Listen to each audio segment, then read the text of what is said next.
The Woman Who Disappeared by Philip Prowse.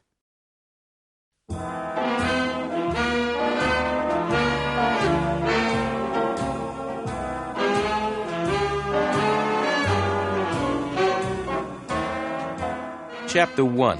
A Visitor. My name's Samuel, Lenny Samuel. You can call me Len. I'm a private eye. A private eye is a private detective. A detective who will work for anyone who will pay him. I'm not a policeman. I work on my own as a private eye.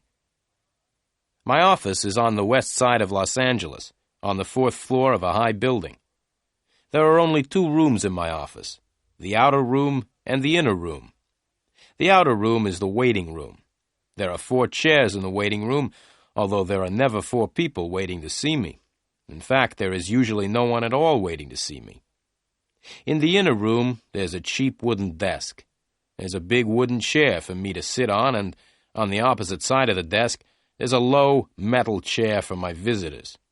The rest of the furniture in my office consists of a large, empty metal cupboard and a low bed in one corner.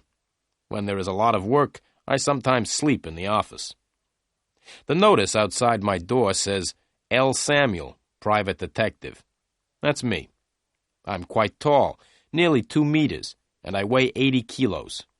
A lot of men say that I'm ugly, but women seem to find me attractive.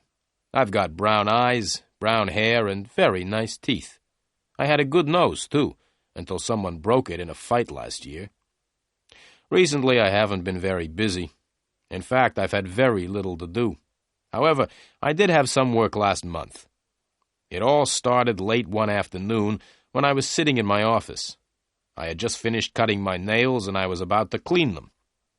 Suddenly, I heard someone walk into the outer room. I always leave the door of the outer room open in case anyone wants to come in and see me. When I heard the footsteps in the outer room, I wasn't very surprised. I thought that someone had made a mistake and come into the wrong office. It was probably someone looking for the doctor next door. But a moment later, there was a very quiet knock on the door of the inner room. "Come in," I shouted, and put away the scissors I had been cutting my nails with. The door opened, and in walked one of the most beautiful women I had ever seen. She was about 18 years old, with blue eyes and long blonde hair. She was wearing a smart green coat and had a big brown handbag over her shoulder. "Excuse me," said the girl. "I'm looking for Mr. Samuel." "I'm Samuel," I said with a quick smile. "Come in and sit down." The girl didn't smile back at me. "No, I won't sit down," she said. "Well, if you won't sit down, at least come in and close the door," I replied.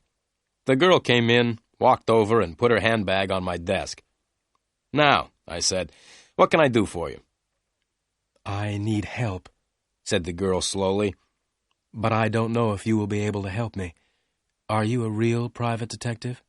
"Of course I am," I replied angrily. "Didn't you see the notice on the office door? It says L. Samuel, Private Detective.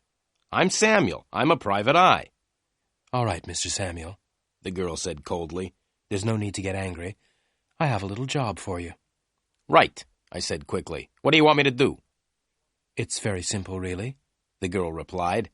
"I want you to find my sister. She has disappeared."